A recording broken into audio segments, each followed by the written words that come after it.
Endless Hustle presented by the Movie Trivia Schmodown. The Movie Trivia Schmodown is the ultimate mental sport for the movie fanatic. Intense movie trivia with the flair of pro wrestling. Championship matches, competing factions. MTS has the best competitors in the world. This isn't your parents' game show. The end of the season finale is the Schmodown Spectacular 6. All of the championships on the line and all of the greats play here. This isn't bar trivia. This is the Movie Trivia Schmodown. All right, we've got an inventive day on the Endless Hustle today as I'm joined by the queen of inventions, the one and only Joy Mangano.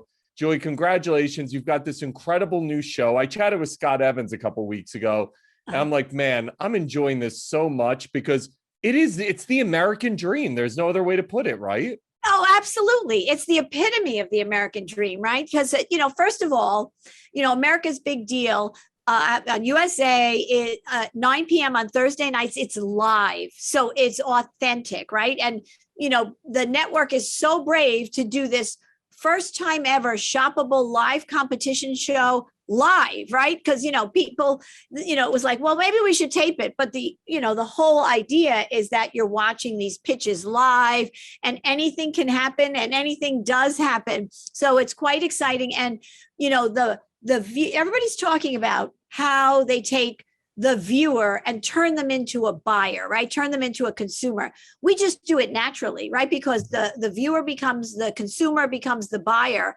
And when these entrepreneurs, present their products, they're amazing products. And the one who sells the most now gets to turn around and face the retail titans. I represent QVC and HSN. Then there's Macy's and Lowe's. And we offer and bid for, a six-figure, purchase order that we give them and put them in nationwide retail. That is the American dream. We are taking small businesses and entrepreneurs and lifting them into this, nationwide retail distribution, and we're really holding their hands because, that transition's a tough one. And so I really am very proud, because of what's happened in the last year and a half. Small businesses and entrepreneurs, they've taken a huge hit. They represent over 90% of the firms in this country. That's a lot of people. So I feel that we're really inspiring so many with this show. You have such an incredible story. And so many people that I'm privileged to speak to, I think, man, this story could be a movie. Yours was made into a movie. When you first saw Joy, and obviously Jennifer Lawrence depicting and the whole loose depiction, but there was so much just knowing your story personally, so much that they got right. What was it like the first time you actually saw the movie and saw it brought to life? Right. So I'll give you an inside avenue there. It wasn't so loose, but, I have to tell you, obviously, it's a surreal experience. That goes back to, somebody saying I was in Hollywood doing a show and they said, we went out to dinner and they said, one day I'm going to write your movie. And I was like, no. And then years later, I get a call and he said, I'm in here with this producer and that producer, and we're going to make the movie Joy. And so, I still didn't believe it until I sat in 20th Century Fox, and I was surrounded by all the executives there and David over everybody, and was watching the viewing of the movie. It was almost like an outer body experience, if I could ever experience that, right? Because it was Jennifer Lawrence, so brilliant, everything, and as I'm watching it, the only thing after it was over, I thought it was amazing, but I thought, how did I get through all of that?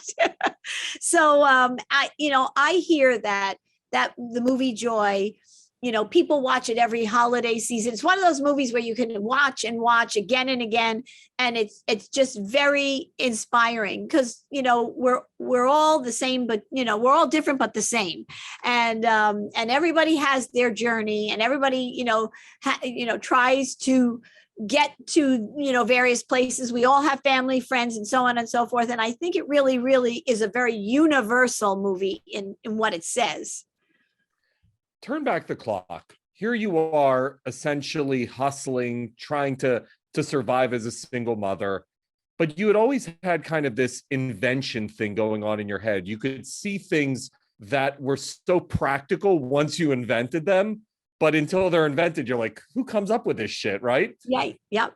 When did that begin for you? When did you begin to see the world as an inventor versus as a normal person like the rest of us? Exactly. That's a great question because I am not normal. And I view the world through product, right? So, and it, as a young child, I mean, I was putting together instruments and making a one-man band. I was blowing up my parents' toaster. You know, I was digging up the back lawn and saying I want to plant an organic garden when nobody even cared about organic.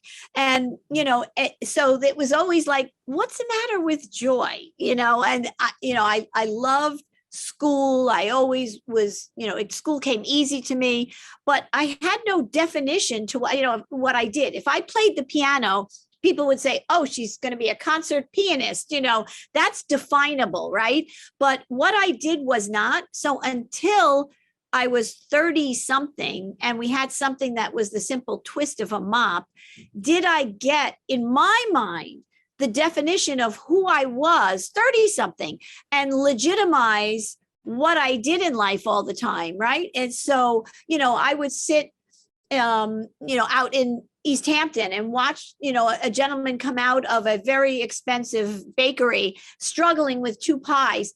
And, you know, anybody else would say, oh, look at this guy struggling. And I was like, wait, there's got to be a better way. So I invented something called the Piatto Bakery Box, where it had a removable shelf. You could put two pies or 24 cupcakes and a collapsed flat. And that's where my brain goes when I see anything in the world. I'm like, how can I make it better for people? So, you know, it's that's what I do. By the way, though, that's only half the equation. There's the other half, which we obviously saw in the movie, but also we can see in your real life career with QVC and HSN, which is you've got to be able to create something useful, but then you've got to be just as effective at selling something useful. And that was when the game changed for you with the Miracle Mop. You create the Miracle Mop, it's selling, it's so, but then you got up on screen and the magic happened. When did you realize that you creating your brand and you being able to effectively become a salesperson was just as important to the actual product? Right. So in that moment, I think in the movie Joy, David captured that amazingly well, really amazingly well. You know, the only class I ever cut in college was public speaking. So I say God got me back because, you know, here I am now, you know, creating products and I didn't even know about the platform at the time beforehand of QVC. And they said, oh, you know, I demonstrated in flea markets and fairs and boat shows and houseware shows. And so stepping on that stage and having that nationwide exposure to talk about the features and benefits of the first time ever $20 mop, like people would say, who's going to spend $20 on a mop? But it literally created a new category in the stick goods industry, just like a velvety thin hanger created a whole new industry and 1 billion hangers later across America. You know, and people said, who cares about a hanger? I mean, we throw them out, right? But, you know, it's when you can really be demonstrative. You know, I consider myself one of the first influencers ever and a hustler for sure, but you know, in a good way, right? But you know, when you can talk about the features and benefits of a product and really a product that makes a difference in people's lives, that is a whole new day. And that is directly talking to that consumer. You have them focused on you only as they watch you. And that creates that authenticity, you know, because I go on HSN like 3 hours a pop, 3 hours of talking directly to the consumer. So it's not just about, you know, the product and the features and benefits. It's who's behind it, me, and that authenticness and the history of the product. And today I think we have the smartest consumer. They have so many places to go to, you know, research, look at product, you know, that this is a different, you know, America's Big Deal is a whole different platform to capture that wide audience and showcase these small businesses and let them talk about the features and benefits in a massive way of their products and take them to a whole other level. You're a lifelong New Yorker, and I'm actually a Philadelphia transplant who moved to New York a little more than a decade ago. And I always tell people, until you've actually lived and existed in New York, you can never truly understand the impact that that city, that universe can make I on your life, both personally and professionally. For you, when you think about New York and the influence that it's had on you, what is that influence, and how has it helped shape the direction of your life? Yeah, that's such a great question, because every pocket of the world, every place in this country is unique and wonderful in its own way. I travel every month, twice a month, back and forth to go to the studios for 30 years. I land in New York, and everybody like pushing and saying, get, the toughness, the roughness, the honesty, the bravery of New Yorkers, is really can't be duplicated anywhere else. It really can't. And as you say, you have to live it and experience it. How New York came back from a devastating, obviously 9/11, how the resilience of New Yorkers, and they will again. They will again, in these times. I feel that it instilled a certain amount of courageousness in me to keep moving forward in life, and not be shy and say, oh, I don't know if I can. Or laid back in any way. There's like so much energy in New York, right? So I really think that, really kind of helped me keep putting one foot in front of the other when it really looked like it was the end of the road. And that happened to me so many times. I can remember putting my head on a pillow and saying, this is it, Joy. You just can't get through this obstacle. But I'd wake up and I would figure out a way to get through it. And that is what I impart on everybody. If you stop, you have 100% chance of getting nowhere from there. But if you keep going, at least your odds are better. And that's why I say keep going. If you can depend on your own instincts about things, you have a good reality check, keep going. Because now is the time so many people are shifting from one thing and going to, you know what, I'm going to try this passion that I have for something. And we're capturing them on America's Big Deal. I was talking to Barbara Corcoran last week, and she talked about her New York moment. When she had first moved to New York City, she was walking by this newsstand, and she remembers thinking, wow, like I'm this like girl from out of town. What am I doing here? She felt like an alien.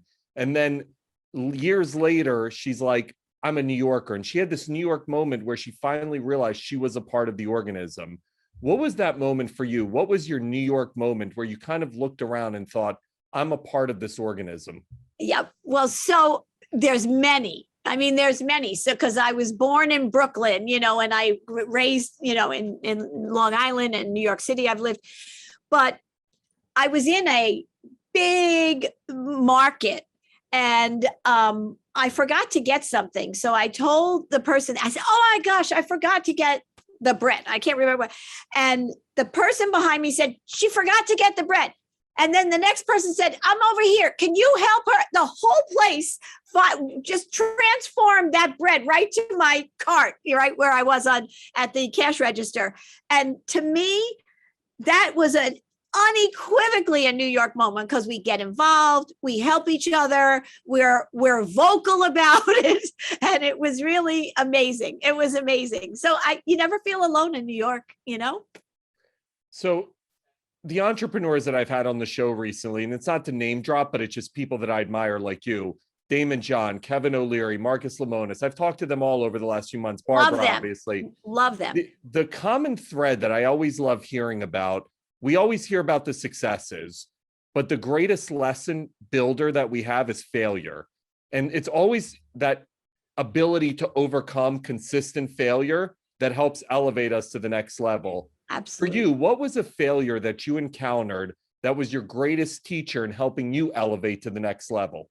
Yeah. So depicted a little bit in the movie was, finding out that with my success, having stepped on stage with my first product, nationwide, the Miracle Mop, was that business people that thought they knew better were literally trying to take that success away by thinking that I didn't know what I was doing and claiming that they, whatever, were in control of my molds and so on and so forth. And that was like, it was like I thought it was going to be the end. But because I have a firm belief that a no is not a no, a failure is not a failure, you have to just grind into that. And I literally discovered so much that I went to California where the molds were. And for the first time ever, I believe in the justice system, a judge never before created a ruling for me to take the molds back to New York, out of the state of California, and take them physically the next day after a court hearing so that I could begin to build my business. There's a bigger story to that, but it was the justice system. It was the honesty in business that prevailed. And, and anybody else that to think I got on a plane and I was fighting some seriously wealthy people, bad guys, bad people, and little old me won this. And now it changed my entire trajectory of life completely by not taking that failure as the end. When you hear something like that, a no, or you think you failed, my goal is always to turn that no into a yes, figure out what to do to change that trajectory. And most of the time you can. There isn't only one way to do anything in life. On your TV show, you'd obviously talked about pitching. You're born with that quality. Like you had it, you've probably gone through endless media training and every other training imaginable. But before that, when they threw you on stage at QVC and HSN, you had that quality. You were born with it. What happens if someone doesn't happen? What happens if someone is brilliant, but just isn't born with whatever that quality is? How do they overcome something like that? So I'm going to let you in on a little secret. I haven't had 1 minute of media training. Wow. So not 1 minute. So, as I say, getting on stage for the first time. So what I do is, when you invent or create a product, it's like your children, right? If somebody asks you about your children, you could talk endlessly about them. I mean, you could, but you shouldn't, right? But nonetheless, so when I invent a product, I know every nuance of that. I know every part of that.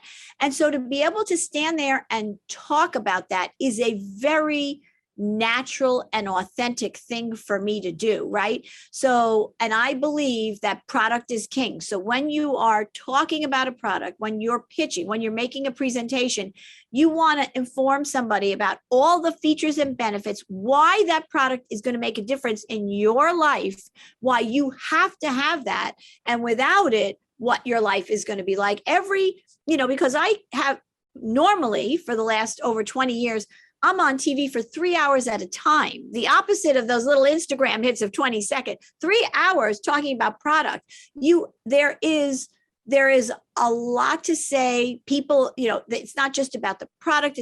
That's why I say I'm one of the first influencers. They're getting to know me. They're getting to know the history of everything. So, it's just something that I think somebody has to have the ability to do. If they really are passionate about their product, it comes out authentically. How much as a business owner do you bet on the person versus the product? And I know you can't give exact percentages, and I'm sure it's a case by case, but let's say the person is just spectacular, but the product is do you buy more into, I'm going to invest in the person? I'm going to say it again. Product is king. I have seen the most prominent, the most influential, the influencers, talk about a product and sell nothing if the product is not great. We have the smartest consumer in the history of life, of the world, right? We have smart consumers. They can go anywhere and look for product. And I think that at the end of the day, what, yes, it's nice to know somebody behind that product, right? Where I think celebrity or a known person gives credibility to a product because you know them, you're familiar with them. But that product at the end of the day has to be something that's going to impact your life, has to be at the right value, has to be the right quality. It's all about the product at the end of the day. Product is king. You've mentioned the term influencer multiple times now, and it's a term that I feel like has only gained prominence, let's call it over the last 5 to 10 years, but probably in the last 5 years with the just rise of social media. Are you a fan of today's influencer culture? Yeah, no, I am. I think that, I think, well, first of all, I think if it's positivity, I think that's wonderful, right? I'm all about light, bright, positive. And I think, people work really hard at that, right? That is something that, it's a way of communicating. And some people, really, they become zoned in on that, and they trust that person. They look for those. We all, all of us, when have you not turned around in life? We all have done it and said, what do you think about this? Or what do you think about this speech? Or what do you think about these clothes? Or whatever, my haircut? We all, have people that influence our decisions. And I think with positivity, I think it is a beautiful addition to the landscape of what we experience in life. When you look at so many of the things that you've invented, was there one that you had an idea for, but that didn't come to fruition for whatever reason, that you think back and you think, if this would have come to fruition, it would have been the next greatest thing? Yeah, I can't tell you about this. I wish I could, but I will tell you, going back, it's a true story. That because I love our furry friends. I'm a dog lover forever. So passionately. And true story, I thought I was going to be a veterinarian. So I graduated high school a year early. I loved learning. So I was just like, crazy honor student. Anyway, I said, I'm going to work in an animal hospital before I go to college. And I saw that at that time, so many dogs and cats were hit by cars at night. That's what, all the surgeries were for. And I said, what do they have all the time that they're wearing, which was a flea collar in those days. And I said, I'm going to invent the first fluorescent flea collar. And I had a group of veterinarians together. I was 16 years old. I never followed through with it. And a year later, Hart's Mountain Pet Company came out with the first ever fluorescent flea collar. So they say. I mean, my life would have been very different if I had followed through with it. And I was, old enough. We just recently had on America's Big Deal, a 19-year-old young man who won on America's Big Deal with an invention of his. And he started when he was 13. So it's amazing. So there, great ideas. I say to everybody, if you trust your instincts, follow through with it because you will get somewhere. One of the things we also see in Joy, and obviously we've seen throughout the world, we're now finally seeing more of an evolution of opportunities for women. But back when you were first starting out, and we see this in the movie, it wasn't so easy to be a woman in business. What was it really like back then? How hard was it to break through as a woman? Yep. So the real honest answer, it was really hard. I can't remember a meeting that I was in where I wasn't the only female in the room. And I really, you really feel like you're out of a circle, so to speak, is the only way to kind of describe it. So very quickly, I said, I'm paying no attention to that. I deserve a seat at the table if, I'm running a business and blah, blah, blah, wherever it was. I absolutely put that out of my mind, and I just functioned as any New Yorker would, as, in the brave, courageous way. And I paid no attention to it at all. And I'm an advocate for women, but I'm an advocate for everybody. I believe if you've earned a seat at the table, so to speak, you deserve to be there no matter who you are, and yes, it was hard for women, and I've seen that it's been an amazing transition. And I have to tell you, quite honestly, I think we add a lot to the business world, to the world that I'm in. I come at things from a different perspective. There used to be, I used to hear all the time, well, it's business, and like your principles in your life are different from your business principles. And I very quickly, made it clear that my principles in my life are exactly the same as they are in business.